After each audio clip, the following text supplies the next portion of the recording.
Assalamualaikum warahmatullahi wabarakatuh. Waalaikumsalam warahmatullahi wabarakatuh. Alhamdulillah, alhamdulillah, alhamdulillahirobbilalamin. Puji syukur kehadirat Allah Subhanahu wa taala. Pertama kita panjatkan yang telah berkenan memberikan waktu kesehatan sehingga bisa hadir pada undangan sore menjelang malam. Tak lupa salawat dan salam kita haturkan kepada junjungan Nabi Agung Muhammad SAW yang telah kita nantikan ajaran-ajaran yang sangat berguna bagi kita semua.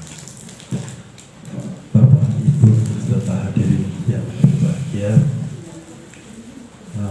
sebelum acara inti dari pengajian pada sore menjelang malam ini, marilah kita buka dengan umum kita. Semoga dengan membaca umum kitab pertemuan ini sangat berharga dan berguna untuk kita semua. Matur nuwun, monggo Bapak Profesor Dr. Haji Bambang Guritno, waktu dan tempat kami haturkan. Terima kasih. Kita awali pengajian tausiah buka bersama ya judulnya secara maksus. Assalamualaikum warahmatullahi wabarakatuh. Waalaikumsalam warahmatullahi wabarakatuh. Alhamdulillah, nahmaduhu wa nasta'inuhu wa nastaghfiruh wa na'udzu billahi min syururi anfusina. Amin sayyidina amrina ma yahdina wa la mudilla wa man yudlil fala hadiya. Asyhadu an la ilaha illallah wa asyhadu anna Muhammadar rasulullah ba'da syar'i wa salim wa kana sayyidina Muhammad amma ba'du. Jamaah sholat maghrib buka bersama di mushola rahim yang indah ini. Masya Allah subhanallah, pada malam ini dengan harapan takmir mengadakan selalu ada pencerahan ilmu dan juga meramaikan musola bagian dari masjid Suro Langgar ya. Jadi semua tertulis dalam Al-Quran atau Bah 18 A'udzubillahi innama ya'muru masajidallahi man amana billahi wal yaumil akhir wa aqimus shalah wa atuz zakah wa lam yashaillallah fasaqimu muhtadun.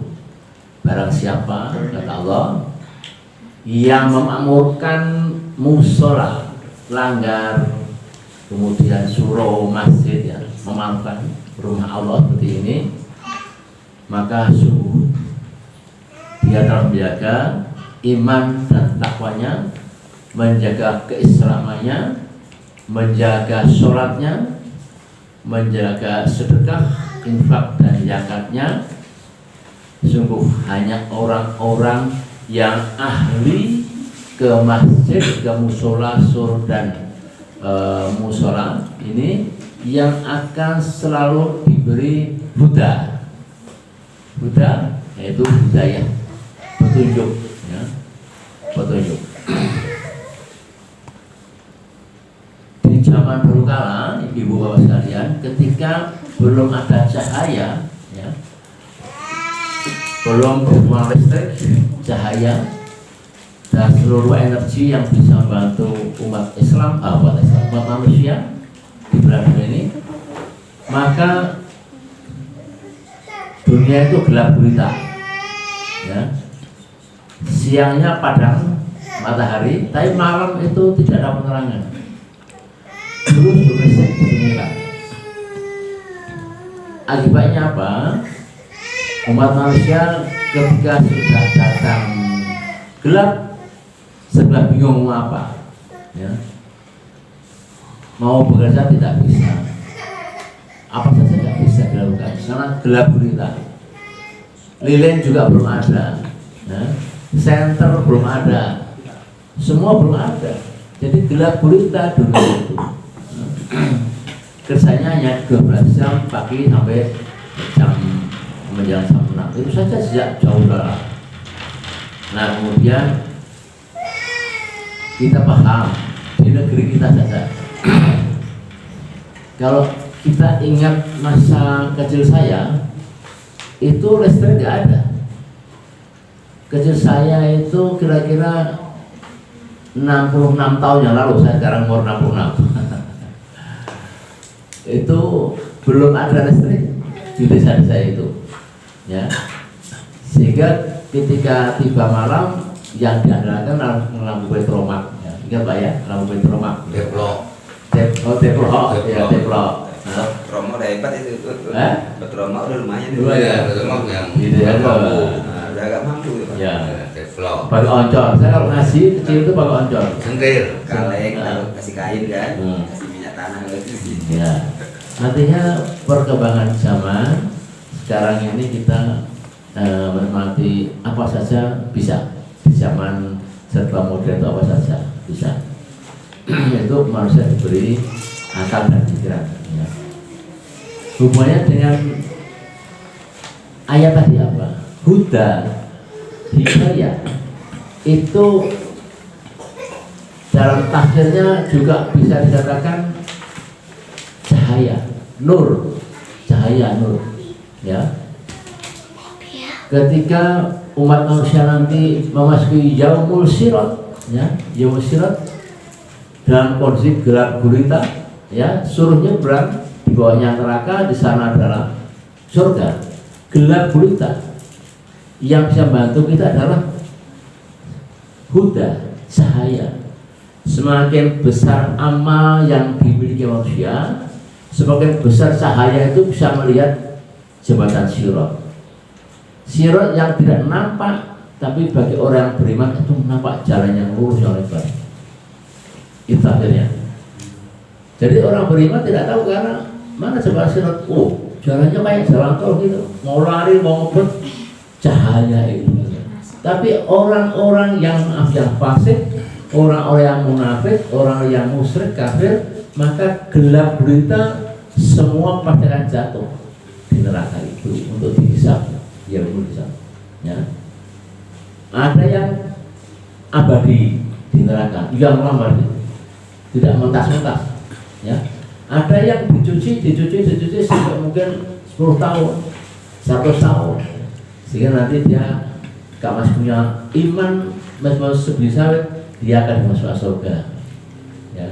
Sehingga orang terakhir yang masuk ke surga itu direwangi berangkang, saking sulitnya berjalan berangkang diminta Allah untuk masuk surga, dia gak yakin apakah betul ya Allah aku suruh ke surga. Sampai 3 kali diulangi, orang itu bertanya, ya kamu masuk surga, sudah bersih dosa, masuklah surga itu, ya.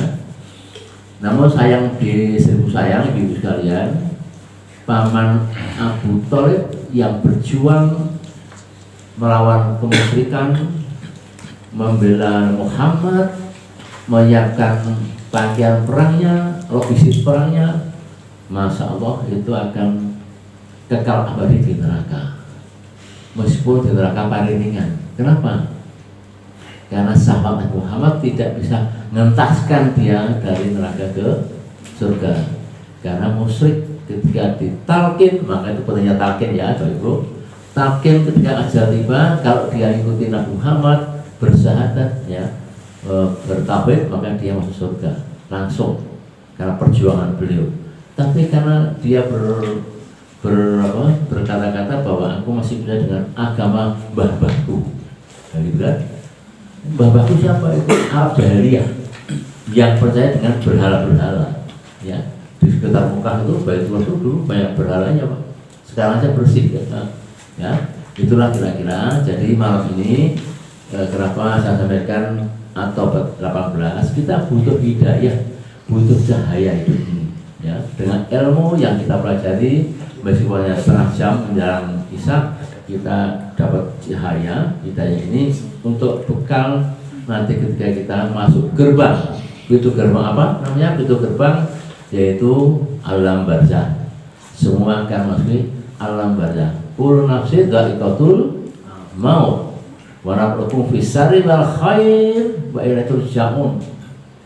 Jadi semua akan masuk pintu gerbang alam barzah. Kalau imannya tebal, takutnya kuat, jangan khawatir. Ya, pasti Allah akan nolong. Apalagi kita cinta dengan Quran. Ya, alhamdulillah saya baca di grup ini. Ibu Karjono sudah buat grup ya Bu ya. Grup apa itu? Awards. Saya bingung tuh awards itu apa. One week, one juice. Itu ya ternyata ya, masya Allah. Saya banyak sekali ikut itu Bu, di kampus di mana-mana pasti ya Allah.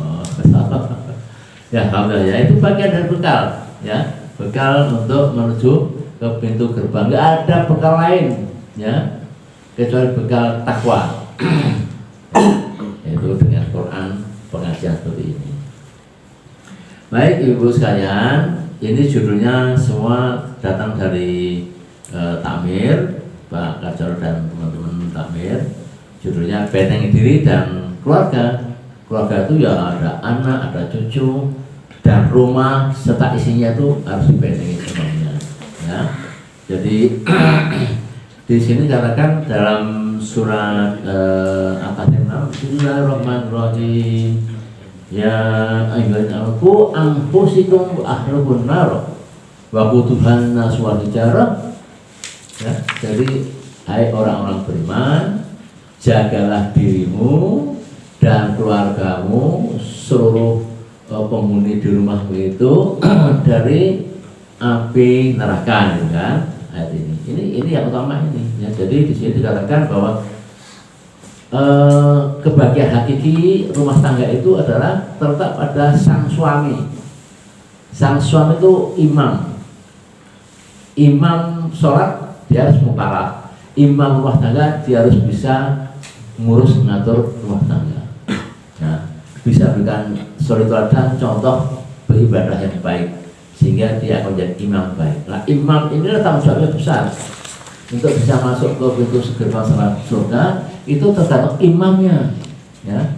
Kalau imamnya ranggena, ya, jamaahnya bisa nggak kena, ya. Maka mari sama-sama kita pahami bahwa ayat ini ayat yang paling utama kalau kita mau menjaga kita, diri kita, keluarga kita, anak cucu kita, dan hanya satu ayat ini yang kita pakai, ya. Di sini bisa dibaca ya, artinya bahwa neraka itu dijaga oleh malaikat yang sangat kasar, ya, keras, ya, dan tidak merugikan Allah. Apa yang benar Allah SWT. Dan salah satu ayat lain yang mendukung ayat ini adalah apa, Bu? Sudah ya. Ketika orang-orang itu sudah berada di neraka, maka malaikat itu bertanya, Masalakakum, kenapa engkau masuk neraka sakor? Karena orang itu menjawab, karena aku tidak pernah sholat, Pak. Selamat akhirat itu yang penting, ya. Dan sama dunia selamat, akhirat selamat, dua-duanya selamat. Maka banyak membaca Quran dan As-Sunnah, itu kunci utama, ya. Quran dan Sunnah dibaca. Kalau Sunnah berarti Sunnah dibaca, dilaksanakan, dilakukan. Ya, maka di sini dikatakan Tauhid Amrani, itu jadi kita harus mengimani Quran dan juga dengan sunnah-sunnah Rasulullah. Misalnya Nabi minta agar kita sholat rawatib yang bagus, sholat rawatib. Nabi minta kita sholat malam, kita sholat malam. Nabi menyukai sholat duha, kita sholat duha, ya. Nabi minta kita selalu baca basmalah, kita banyak basmalah, ya. Dan seterusnya banyak contoh Nabi itu yang harus sikap lesannya yang kita contoh agar kita selamat dunia dan akhirat, ya. Itu kuncinya pertama itu. Dan ada ungkapan dari ulama salaf, man adatunya fa'alaihi bi'ilmi, artinya barang siapa yang ingin hidup di dunia itu butuh ilmu usaha ada di mata. Nah, Pak Karjono ya, ilmu usaha, ya. Ilmu apa lagi?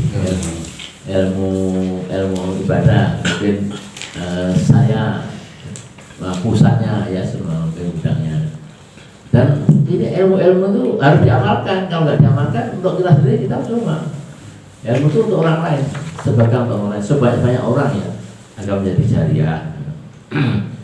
Nah, contoh figur Pak Yuta, Pak Kajon ini memaukan masjid ini bagian dari kesejahteraan mereka ya. Pak Ama, Pak Komari juga ini, semua Komari baru ada halangan ya karena istrinya sakit. Tapi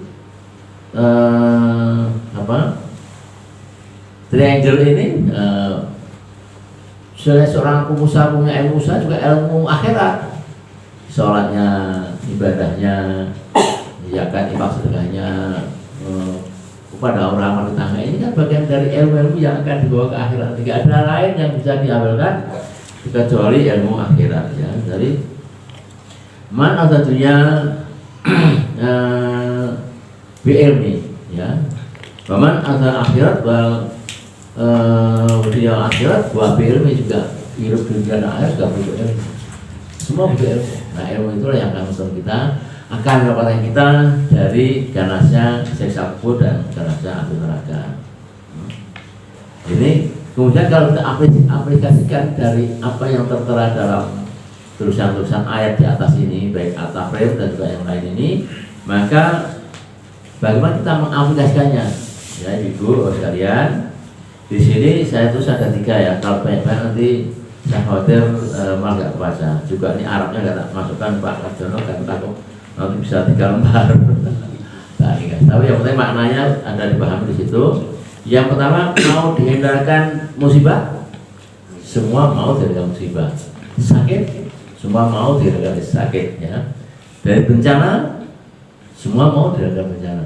Jawabannya cuma satu gitu ya.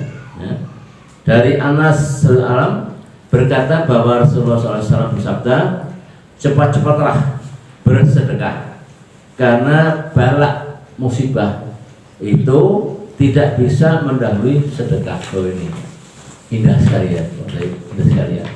Ya bisa sokai. Jadi kalau kita berusaha pada anak, kita mau sekolah, mau pergi luar jauh gitu ya, misalnya itu kita bekali dengan doa dan juga siapkan uang yang mungkin 2.000-an, 5.000-an ya, 2.000-an diberikan jalan-jalan itu yang mencegah bala itu udah baik terbukti itu ya, udah baik itu. Jadi kita buat jendela orang tak minta karena kita nyusul ya mau yang sehat sih pengono iso nyapu iso apa loh yang jalur dan itu bertanya dengan hadis Nabi, tentunya orang-orang yang sehat itu nggak boleh minta ya. Kecuali orang yang pakai tongkat, sepuh, buta itu perlu kita kasih ya.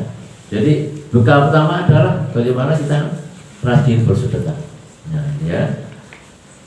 Nah, sedekah itu banyak macam-macamnya ya, baik materi maupun materi. Yang kedua, jadikan rumahmu surga bukan kuburan, baiti jannati. Ya ini penting ya. Jadi rumah itu harus dibacakan banyak Quran. Ini baru sekali ini Pak Haji Kador, rumahnya menyatu dengan musola ya, dibagi untuk sholat berjamaah. Ini kan nular Pak, nular karena ini kan nggak apa, ia menyatu toh rumahnya dengan musola menyatu. Jadi kalau kita baca di sini juga rumah ini ikut berkah, keluarganya ikut berkah, semuanya ikut berkah. Allahumma amin. Kabul. Ya. Jadi Rasulullah bersabda di sini, jangan kalian jadikan rumah kalian seperti kuburan. Sesungguhnya setan lari dari rumah yang dalam dibacakan surat Al-Baqarah. Kenapa Al-Baqarah? Nah ini kan perlu kemarin takdirnya dari kita sampaikan di masih ingat ya Pak Toib, apa itu kenapa kita baca Al-Baqarah agar setannya rumah dari rumah?